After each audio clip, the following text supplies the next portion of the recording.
and welcome to my channel. My name is Jara. I teach people how to garden and grow food.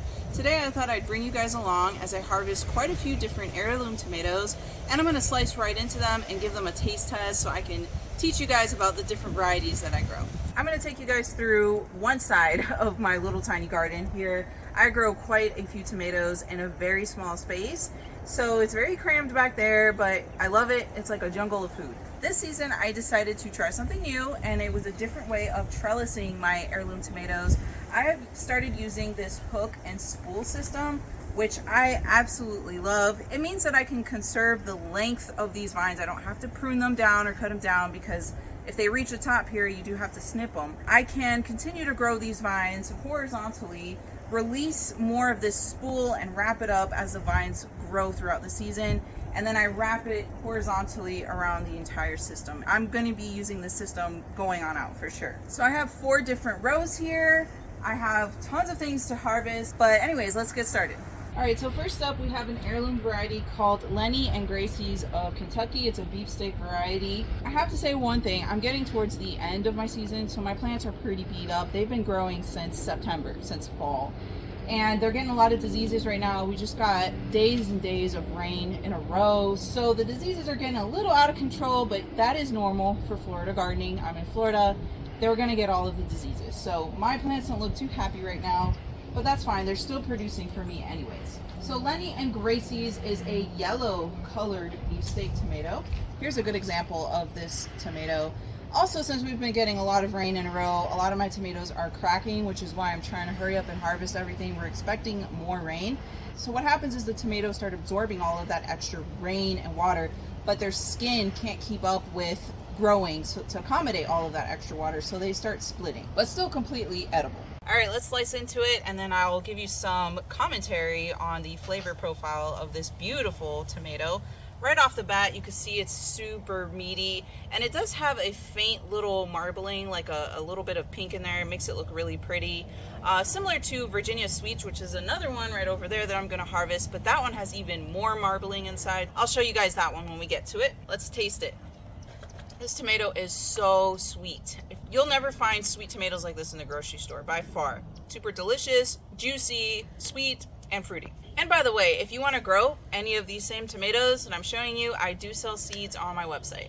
Next, we're going to harvest from these 2 tomatoes.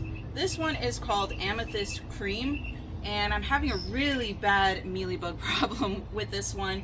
To treat for the mealybugs, I like to spray with spinosad, and it's been getting better. Mealybugs are really tiny. They like to suck the juices out of your plants. In large numbers, they can kill your plants. This plant is loaded right now, and I just have a couple here that are ready for harvest. It's a little yellow cherry tomato with a purple type of shoulder, or anthro shoulders is what we call it. It's a very savory and delicious little cherry tomato.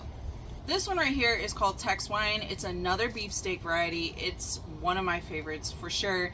This plant is on her way out. It's been growing here since September, and now we're at the end of April. Yes, I grow my tomatoes straight through winter here in Florida. It doesn't get cold enough to kill my tomatoes. It's quite the opposite actually. Summertime, the heat and the rains is what kill my tomato plants. So I definitely grow them all during fall, winter, and spring. So this plant is very old, but it put on one last flush of fruit before I finally decide to pull it out, because it's getting really diseased and bad looking here. Well, let me just harvest one of these. What's interesting about this beefsteak is that it has an orange tone to it. It's very pretty and unique. I've got probably 1, 2, 3, 4, 5, 6 more of these to harvest, and this is probably the 5th time or so that I've harvested from this plant. So very productive. All right, so let me cut into this one, and this is like a good sized tomato, but typically these get a lot bigger, especially the first couple flushes of fruit tend to be bigger, and then as the plant ages and the season progresses, they get a little bit smaller and smaller. So this is smaller than what it normally produces. It's just really meaty, perfect for slicing and putting on a sandwich. It has a very nice balanced acidic tomato, like a classic tomato flavor, so really great. This one is called Dark Galaxy. It's considered a beefsteak, but it's a little bit on the smaller side. And this plant is doing very well, except again, we just got a whole bunch of rain, so like the leaf disease and everything are really starting to take off. And what I do every day as I walk through and check my garden, I remove any old, dead, or diseased leaves because they're doing no good for the plant. Trust me, just remove them. They're sucking energy away on a dying leaf, and they're a host now for whatever pathogens are spreading around and causing these leaf diseases. So just pull them off. But anyways, Dark Galaxy is a pretty unique looking tomato. It has a lot of like striping and these little spots that's completely normal. It has multiple colors on it, green, orange, these anthro shoulders. So pretty unique looking tomato. You'll never find something like this in a grocery store. All right, so let me slice into this Dark Galaxy tomato. It's also pretty meaty as well. This one is a funky oblong shape, but the rest of them are round like a tomato typically should be. That's really good flavor. It's savory, acidic, balanced, just all around really nice strong tomato flavor. All right, this huge heart-shaped tomato is the Boomodoro Core Antico di Acquiterme tomato. When I have seeds for this, they sell out within minutes, because it's probably one of my top 3 favorite tomatoes. So this is a huge heart-shaped heirloom tomato that is more common in Italy. I love growing Italian heirloom tomatoes specifically because I like to make a lot of tomato sauce. We eat a lot of pasta in my house. So I definitely have quite a few varieties of tomatoes that are really good for sauce making. But this one gets really, really big. It's very meaty. You can slice it and eat it fresh. It's definitely like a multi-purpose tomato. It's great for everything. I'm gonna harvest these 2 right here. Whoa, look at that.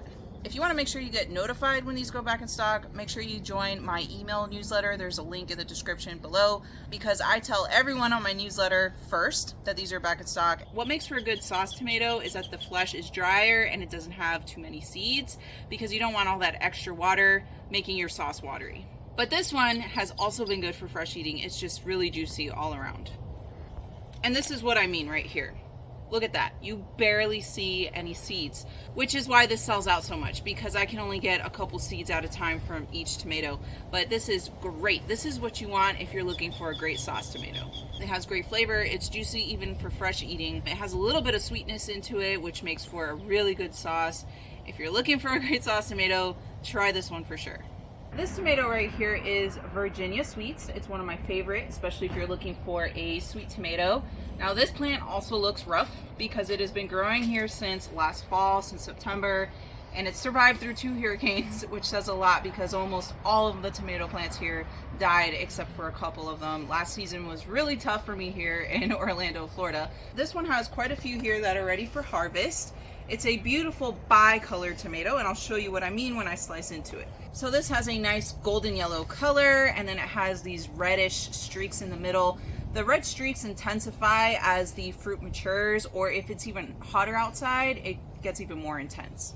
Man, this is so sweet. It is so delicious. It's sweet, it's fruity, it also has some savoriness to it. Just really great for a sweet tomato. Again, this one is called Virginia Sweets. All right, so thank you for coming with me as I harvested all of these beautiful heirloom tomatoes. I love growing heirloom tomatoes. It's my favorite thing to grow. Make sure you give me a nice big thumbs up and subscribe to my channel if you like to grow heirloom tomatoes as well, because I do quite a few videos reviewing them, tasting them, and showing you techniques on how to properly grow them. Thanks for watching.